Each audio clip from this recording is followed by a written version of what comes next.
ہمارے ساتھ موجود ہیں ہمارے مہمان انجینئر محمد علی مرزا. السلام علیکم. وعلیکم السلام ورحمۃ اللہ وبرکاتہ. ولا حول ولا قوة الا باللہ. اللہم صلی علی محمد وعلی آل محمد. جی زین بھائی شروع کریں اللہ کا نام لے کے. علی بھائی کرنٹ افیئر کے طور پر رمضان چل رہا ہے، اسی سے ریلیٹڈ مسائل ڈسکس کریں گے انشاءاللہ تعالیٰ آج.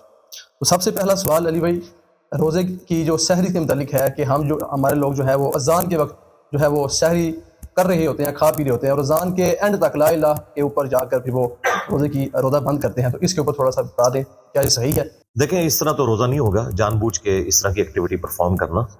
آج کے اس ماڈرن دور کے اندر جب کہ آپ کے پاس ڈیجیٹل کلاکس اویلیبل ہیں اور بڑی آسانی کے ساتھ آپ سحر و افطار کی ٹائمنگز کیلکولیٹ کر سکتے ہیں، تو جان بوجھ کے پہلی اذان کے وقت اٹھنا اور آخری اذان تک کھاتے پیتے رہنا یہ بالکل غلط ہے. اس طرح تو روزہ نہیں ہوگا.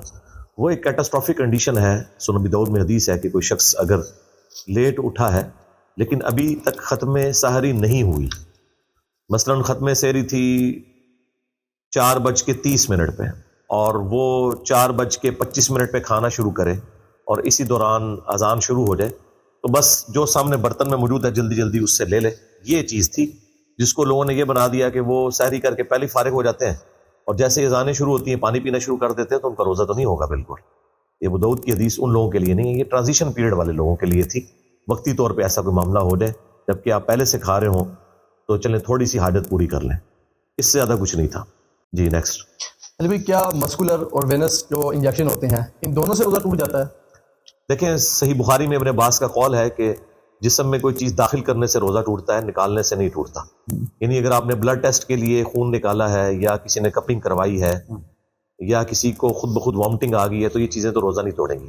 رہ گیا جسم کے اندر کوئی چیز داخل کرنا، تو اس پہ پھر اختلاف ہے کہ یہ داخل کرنے سے مراد حلق کے ذریعے چیز داخل کرنا ہے جو ہم گوشت کے اندر ٹیکا لگاتے ہیں یا اسی طریقے سے وینز کے اندر لگاتے ہیں، وہ اس کیٹیگری میں فال نہیں کرتی کیونکہ اجتہادی مسئلہ ہے. تو میں تو اس میں یہ پریفر کروں گا کہ اگر کوئی ایسی صورتحال ہے تو آپ افطار کے بعد ہی ٹیکا لگوائیں اور اس کو اس لیول تک نہ لے کے جائیں کہ آپ کے لیے ایک شک والا معاملہ ہو جائے. بہتر ہے کہ اس کو اوائڈ کریں آپ، کیونکہ اگر آپ مریض ہیں تو مریض تو ویسے روزہ چھوڑ بھی سکتا ہے.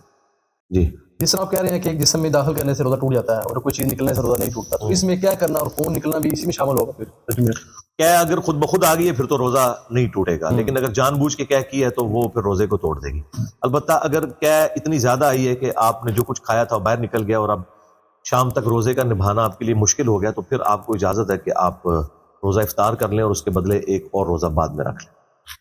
علی بھائی حاملہ یا دودھ پلانے والے جو ہوتے ہیں وہ کس طرح سے اپنے روزوں کی قضا کریں جبکہ ان کے اندر استطاعت بھی نہ ہو اس کے کفارہ ادا کرنے کی؟ قرآن میں تو ہے کہ آپ اگر مسافر ہیں یا مریض ہیں تو اپنا روزہ بعد کے دن کے لیے مؤخر کر سکتے ہیں، لیکن احادیث میں جامعہ ترمذی میں، ابو داؤد کے اندر، نسائی میں، ابن ماجہ میں نبی علیہ السلام نے پریگننٹ یعنی حاملہ عورت اور دودھ پلانے والی عورت کو اسی کیٹیگری میں فال کیا ہے کہ وہ بھی روزے مؤخر کر سکتی ہے، یعنی بعد کے دنوں میں رکھ لے. لیکن بعض اوقات ایسی صورتحال بنتی ہے، بلکہ اکثر اوقات ایسا ہو جاتا ہے کہ ایک عورت پریگننٹ تھی اور پھر اللہ تعالیٰ نے اسے اولاد کی دولت دی اور پھر اس کے دودھ پلانے میں 2 سال گزر گئے اور پھر وہ پریگننٹ ہوئی اور یوں کرتے کرتے 7-8 سال مسلسل گزر گئے. تو 7-8 سال کے روزوں کو رکھنا ایک مشکل کام ہے. لا یکلف اللہ نفسا الا وسعها، اللہ تعالیٰ کسی جان پر اس سے بڑھ کر بوجھ نہیں ڈالتا. تو ٹھیک ہے پھر ایک روزے کے بدلے ایک وقت کا کھانا کسی مسکین کو کھلا دیں، آپ کے روزے کا کفارہ ادا ہو جائے گا. ہر روزے کے بدلے ایک مسکین کو کھانا، یا کلیکٹیو بھی کیا جا سکتا ہے کہ 30 روزوں کا آپ کھانا کیلکولیٹ کر کے کسی ایک غریب فیملی کو راشن وغیرہ ڈلوا دیں تو اس کے ایکویلنٹ ہو جائے گا انشاءاللہ.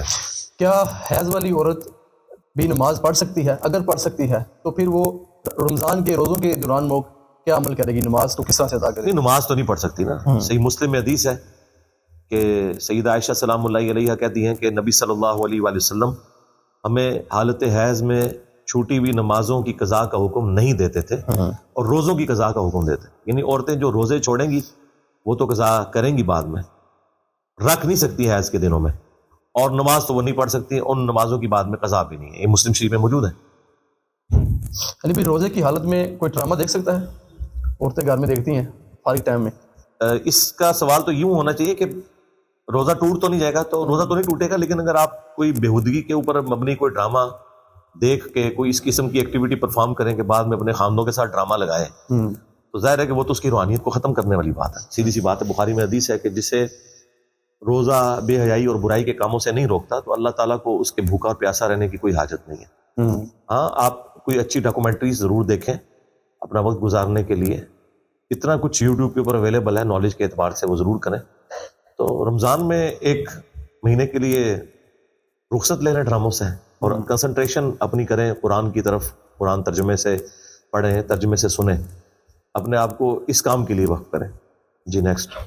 علی بھائی 27ویں رات کی جو رات ہے، کیا یہ اسپیسیفکلی لیلۃ القدر سے ریلیٹ ہے؟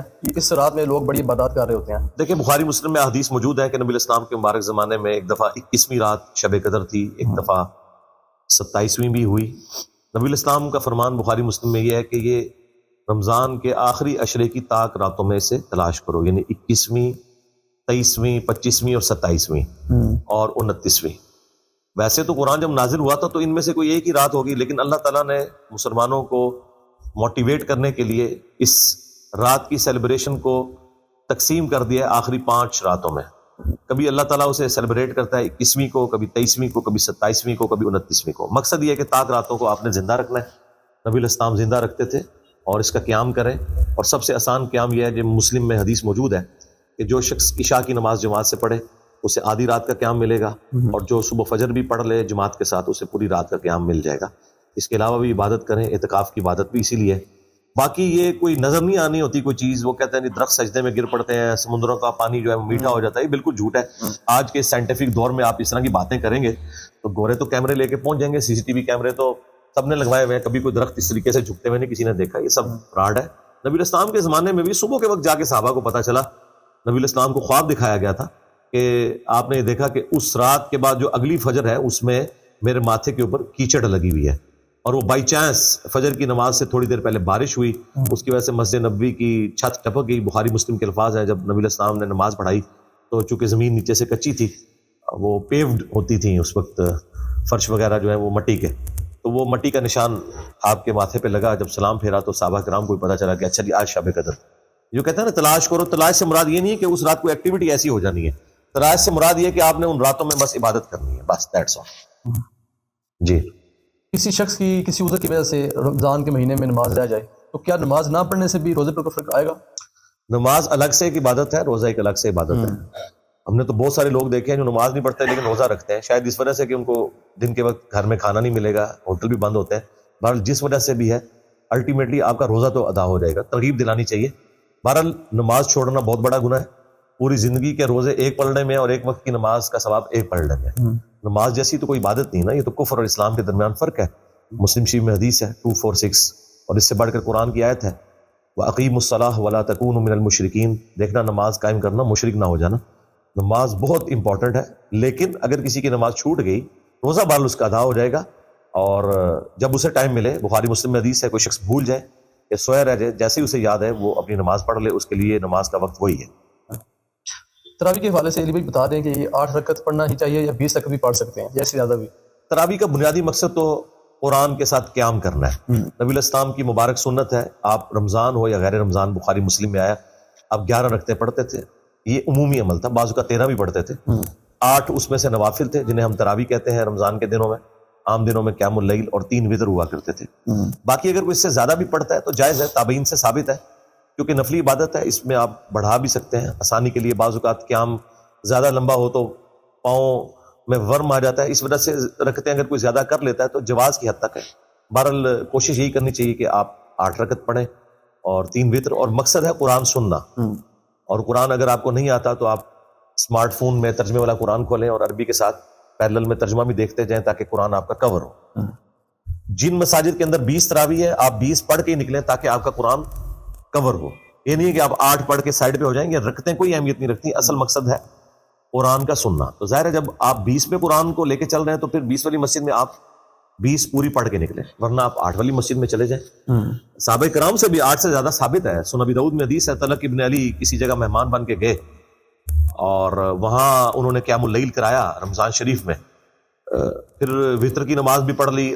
جب واپس اپنے گاؤں میں آئے تو گاؤں کے لوگ انتظار کر رہے تھے ان کا کہ حضرت آپ ہمیں قیام کروائیں. تو انہوں نے پھر دوبارہ ادھر قیام اللیل پڑھی. انہیں 8 رکعت پڑھائی. مطلب اس میں رکعت کا تو ذکر نہیں ہے لیکن چلے 8 بھی ہوں تو یہ 8 اور 8 16 تو ہو گئی. اور جب وتر کی باری آئی تو انہوں نے کہا کہ کسی اور کو امام بناؤ. نبی الاسلام نے ایک رات میں 2 دفعہ وطر پڑھنے سے منع فرمایا کیونکہ وہ نماز کو پھر جفت کر دے گا. تو میں چونکہ اپنے وطر پڑھ چکا ہوں. اچھا اس سے یہ بھی ثابت ہوا کہ وطر کے بعد بھی آپ نفل پڑھ سکتے ہیں. ویسے تو نبی اسلام کی عمومی سنت تھی صحیح مسلم میں کہ آپ وطر کے بعد 2 نفل پڑھا کرتے تھے اور تہجد کا ایکویلنٹ ہے. اگر کوئی شخص تہجد میں اٹھ کے پڑھے ہو تو بہت اچھی بات ہے, ورنہ اگر رات کو ہی ساتھ پڑھ لے تو بہتر ہے. اچھا علی بھائی اسی جواب میں سے ایک سوال نکل رہا ہے کہ وہ ایسا کون سا قرآن تھا جس کو مدحم جو ہے عائشہ رضی اللہ عنہا کو اٹھا کر ہاتھ میں دکھایا کرتا تھا, جبکہ قرآن تو کتابی شکل میں نبی علیہ السلام کی وصال کے کئی سالوں بعد جمع کیا گیا؟ نہیں ایسا نہیں تھا. اچھا وہ مدحم نہیں تھا, وہ زکوان تھا. صحیح بخاری میں آتا ہے زکوان ایک غلام تھا جو سیدہ عائشہ کو قیام کروایا کرتا تھا. تو سیدنا ابوبکر صدیق رضی اللہ تعالیٰ عنہ نے اپنے دور خلافت کے اندر قرآن کو ایک جگہ جمع کر دیا ہوا تھا اور اسی کی نقول تیار کی گئی تھی. تو موجود تھے لوگ اپنے اپنے وہ نقول تیار کرتے تھے. ظاہر اس وقت تو اس طرح پرنٹنگ پریس تو نہیں تھے, تو لوگوں کے پاس قرآن تو موجود ہوتا تھا. نبی الاسلام اپنی مبارک زندگی میں پوری وہی لکھوا کے گئے ہیں. وہ جو ریٹن ریکارڈ نبی الاسلام کا لکھوایا ہوا ہے وہ حضرت ابوبکر صدیق نے ایک جگہ جمع کیا تھا. ادروائز حفاظ تو موجود تھے, تو حافظ ہو گئی اس وقت جب ایک ترتیب ہوگی. اگر ترتیب نہ ہو تو آپ کسی کو حافظ قرآن کیسے کہہ سکتے ہیں؟ وہ بخاری میں آتا ہے نا کہ 700 کے قریب حفاظ شہید ہو گئے تھے جنگ یمامہ میں مسلمہ کذاب کے خلاف. تو حضرت عمر نے مشورہ دیا کہ آپ اس کو ریٹن فارم میں ہی چلائیں بجائے کرائمنگ کے اوپر چلانے کے. تو آج وقت نے ثابت کیا کہ یہ ایک اچھا مشورہ تھا.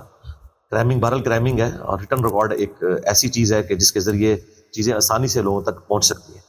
اور پھر نبی الاسلام کے ساتھ دورہ قرآن بھی حضرت جبرائیل کیا کرتے تھے, اور دورہ قرآن جو اس وقت تک قرآن نازل ہوا ہے وہ آ کے نبی الاسلام کے ساتھ ریپیٹیشن کرتے تھے. بخاری مسلم میں ہے کہ جس سال حضور کی وفات ہونی تھی انہوں نے 2 دفعہ دورہ قرآن کیا. تو حضور کو پتہ چل گیا کہ اب کوئی اہم فیصلہ ہونے والا ہے, اس لیے آپ نے پھر اپنی بیٹی کو بتا دیا تھا کہ مجھے لگتا ہے کہ میں اگلے سال زندہ نہیں رہوں گا.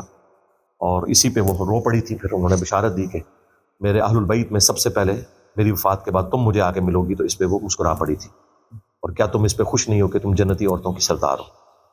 جی نیکسٹ. کیا یہ بات صحیح ہے کہ رمضان شریف کے اندر جو نوافل عبادت ہے وہ فرائض کے ایکویلنٹ ہو جاتی ہے؟ ہاں جی, یہ تو حدیث ہے بخاری مسلم میں, اس کی فضیلت فرض کے برابر ہو جاتی ہے. علی بھائی رمضان اعتکاف کے حوالے سے سوال ہے, یہ جو لوگ 3 دن کا اعتکاف بیٹھتے ہیں نفلی اعتکاف, کیا یہ بھی جائز ہے؟ 1 دن کا بھی بیٹھ سکتے ہیں, 1 گھنٹے کا بھی بیٹھ سکتے ہیں. مسجد میں بیٹھنا اعتکاف ہے نا, اعتکاف ہے دھرنا دینا.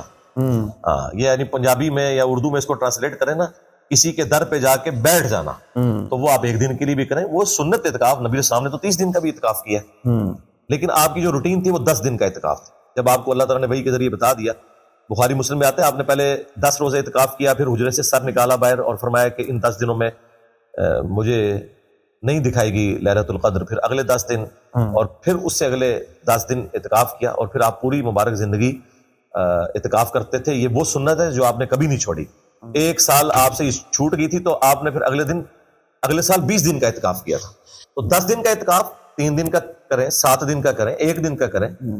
وہ پھر 1 دن یہ ہوگا کہ آپ نے مغرب سے پہلے مسجد میں داخل ہونا ہے اور اگلی مغرب میں آپ نے نکلنا ہے, تاکہ وہ 1 دن رات پورا بن جائے.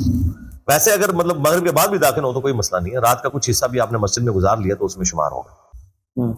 اچھا جو علی بھائی کیا اس کے لیے تنہائی بھی ضروری ہے یا اجتماعی طور پر بیٹھ سکتے ہیں؟ اجتماعی اعتکاف جو ہے نا وہ اعتکاف کی روح کو ختم کر دیتا ہے.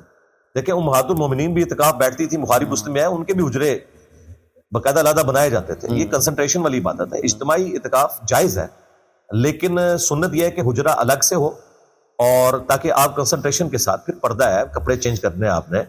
بعض لوگوں کو قمیض اتار کے صرف بنیان میں سونے کی عادت ہوتی ہے, تو ایک تماشا ہی لگ جائے گا اگر آپ اجتماعی اعتکاف کے اندر ایک حجرے میں آپ نے 10 20 لوگ داخل کیے ہوئے ہیں, ایک دوسرے کے ساتھ کیسے وہ معاملات کو اپنا ٹیکل کر سکتے ہیں؟ تو حجرہ الگ ہی ہونا چاہیے. اگرچہ اجتماعی اعتکاف جائز ہے مجبوراً, لیکن سنت یہی ہے کہ آپ نے الگ الگ حجرہ بنانا ہے. اور مسجد کے غسل خانوں کے بارے میں کہا جاتا ہے کہ یہ مسجد سے باہر ہیں. جب اعتکاف کی حالت میں کوئی شخص نہانے جاتا ہے غسل کرنے کے لیے تو کہتے ہیں وہ زیادہ دیر تک.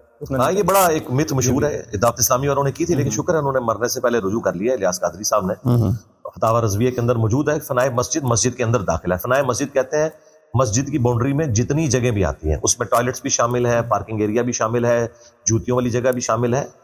وہ مسجد اس اعتبار سے تو ہے کہ وہ مسجد کی اس باؤنڈری کے اندر آتی ہے, لیکن نماز پڑھنے کے اعتبار سے ظاہر آپ باتوں میں تو نماز نہیں پڑھ سکتے, وضو خانے پہ بھی نہیں نماز پڑھیں گے, تو وہ اس اعتبار سے کہا جاتا ہے کہ مسجد سے باہر ہے. لیکن اسے فنائے مسجد یعنی مسجد سے ملحقہ, مسجد کے ساتھ ایڈجسٹنٹ جتنی بلڈنگز ہیں وہ سب کی سب مسجد کی کیٹیگری میں فال کرتی ہیں. وہاں پہ آپ جائیں بغیر ضرورت کے بھی آپ نہائیں گرمی میں اپنے آپ کو ٹھنڈک پہنچانے کے لیے، تو کوئی اس سے روزے پہ فرق نہیں پڑتا، آپ کا رائٹ ہے۔ یہ بڑا عجیب مشہور ہے کہ جی وہ جن کپڑوں میں آپ بیٹھے ہیں انہی میں آپ نے گند مندے ہو کر تو اٹھنا ہے۔ اسلام تو کہتا ہے، صحیح مسلم میں حدیث ہے، صفائی نصف ایمان ہے، ناخن بھی کاٹے ہیں، آپ نے غیر ضروری بال صاف کرنے ہیں وہ بھی کر لیں، نہانا ہے نہائیں، روزانہ کپڑے چینج کریں، کوئی مسئلہ نہیں۔ صدقہ یا زکوٰۃ دینے پر ثواب ملتا تو ملتا ہی ہے، لیکن کیا کسی سے لے کر کسی غریب شخص کو دینے والے پر بھی ثواب لاگو ہے؟ ہاں وہ ہے نا، دیکھیں قرآن میں حکم ہے وتعاونوا علی البر والتقوی ولا تعاونوا علی الاثم والعدوان، نیکی اور پرہیزگاری کے کاموں میں ایک دوسرے کی مدد کرو اور برائی میں الگ رہو۔ تو جب قرآن کے حکم پہ آپ عمل کر رہے ہیں کہ آپ ایک مڈل مین بن رہے ہیں اس حوالے سے، تو آپ کو بھی ثواب ملے گا، کیوں نہیں ملے گا؟ علی بھائی سحری کے بارے میں تو آپ نے بتا دیا، لیکن افطار کے اوپر بھی اختلاف آ جاتا ہے، کوئی وقت سے پہلے کرتا ہے، کوئی وقت آنے پر، یا کوئی نماز کے بعد جسے اہل شیعہ حضرات کرتے ہیں۔ اس کے بارے میں بھی جو ٹرو موقف ہے وہ بتا دیں آپ۔ موقف یہ ہے کہ غروب آفتاب کے بعد رات شروع ہو جاتی ہے، اور آج کل گورا آپ کو بتا رہا ہے کہ رات کس وقت شروع ہوتی ہے، اور گورا نہ سنی ہے نہ شیعہ ہے، سائنس نہ سنی ہے نہ شیعہ ہے، وہ بتا دے گی کہ آج سن سیٹ اتنے بجے، آپ گوگل میں لکھیں، اس کو آپ فالو کریں۔ یہ اگلے زمانوں میں جب لوگوں کے پاس اتنی فیسلٹیز نہیں تھیں، پہاڑوں کے پیچھے سورج چھپتا تھا، تو وہ رات کو انشور کرنے کے لیے تھوڑی سیاہی ہونے کا انتظار کرتے تھے، اس کی وجہ سے اہل تشیع ذرا لیٹ کھولتے تھے۔ دوسری طرف اہل حدیث اور سنیوں نے ضد کرنی شروع کی کہ جی وہ روزہ جلدی افطار کرنا چاہیے، اس چکر میں انہوں نے بعض اوقات 5 منٹ پہلے ہی کھولنا شروع کر دیا۔ کہتے تو مانتے تو نہیں وہ، لیکن وہ نظر تو ایسے ہی ہوتا ہے۔ رمضان سے ایک دن پہلے تک ان کی اذان حنفیوں کے بعد ہو رہی ہوتی ہے، جیسے ہی رمضان شروع ہوتا ہے تو وہ اذان پہلے دینا شروع کر دیتے ہیں۔ تو آپ نے کلاک کو فالو کرنا ہے، اسلام 360 ہو، مسلم پرو ہو، یا باقی سافٹ ویئر بنے ہوئے ہیں۔ آج کل تو ڈیجیٹل کلاکس آ گئی ہیں، مسجد کے اندر لگی ہیں، وہ تو دنیا کے 1.5 لاکھ کے قریب شہروں کے اس میں سارے انہوں نے ٹائمنگز ڈالی ہوئی ہیں، آپ اس کو فالو کریں اور اس کے مطابق کریں۔ اذان کوئی شرط نہیں، اذان روزہ کھولنے کے لیے نہیں ہوتی ہے، نہ روزہ بند کرنے کے لیے، اذان ہوتی ہے نماز فجر اور نماز مغرب کے لیے۔ ہاں نبی الاسلام کے ہمارے زمانے میں چونکہ اناؤنسمنٹ کا ذریعہ اذان تھی، تو اس وقت اذان ہوتی تھی اسی کام کے لیے۔ وہ بخاری میں حدیث ہے کہ جب حضرت بلال اذان دیں تو کھانا پینا نہ چھوڑو، وہ اٹھانے کے لیے اذان دیا کرتے تھے۔ ابن ام مکتوم جب اذان دیں تو فوراً کھانا پینا چھوڑ دو، کیونکہ وہ نابینا ہے، وہ اسی وقت اذان دیتے ہیں جب لوگ ان کو بتاتے ہیں کہ صبح صادق ہو گئی ہے۔ جی رمضان شریف میں فوت شدگان جو فوت ہوتے ہیں، کیا وہ رمضان کی برکت سے کنفرم جنتی ہوں گے؟ یعنی رمضان کے اندر کوئی فوت ہو جائے؟ ہاں ہاں وہ طارق جمیل صاحب نے ایک دفعہ ایک بات کر دی تھی نور جہان کے بارے میں۔ میرے بھائی رمضان کے اندر چھوڑ کے کعبے کے اندر بھی کوئی مر جائے نا، اس نے اپنے اعمال کے مطابق اٹھایا جانا۔ اسلام میں بالکل یہ کوئی کنسپٹ نہیں ہے۔ بخاری مسلم میں حدیث ہے، عبداللہ ابن ابی کا جنازہ حضور نے خود پڑھایا، اپنا لعاب دان اس کے منہ میں ٹپکایا اور اپنا کرتا کفن کے طور پر دیا۔ قرآن کی آیات نازل ہوئی کہ آپ 70 دفعہ بھی مغفرت کریں، ہم اس کی بخشش نہیں کریں گے۔ یہ بخشش اعمال کے اوپر ہونی ہے۔ یہ اس طرح کے جو ٹوٹکے لوگوں نے بنائے ہوئے ہیں نا، اس طرح کے ٹوٹکوں سے کچھ نہیں ہونے کا، نہ شب جمعہ کچھ ہونے کا، نہ رمضان میں مرنے کا کچھ ہونے کا۔ کہتے ہیں صاحب کتاب ہی نہیں ہوتا، جی صاحب کتاب نہیں ہوتا، رمضان کے بعد ہو جائے گا۔ صاحب کے سارے نے دینا چاہیے، یاد رکھیے اللہ کے بندو، صاحب سے کوئی بندہ آزاد نہیں ہے، سیدھی سی بات ہے۔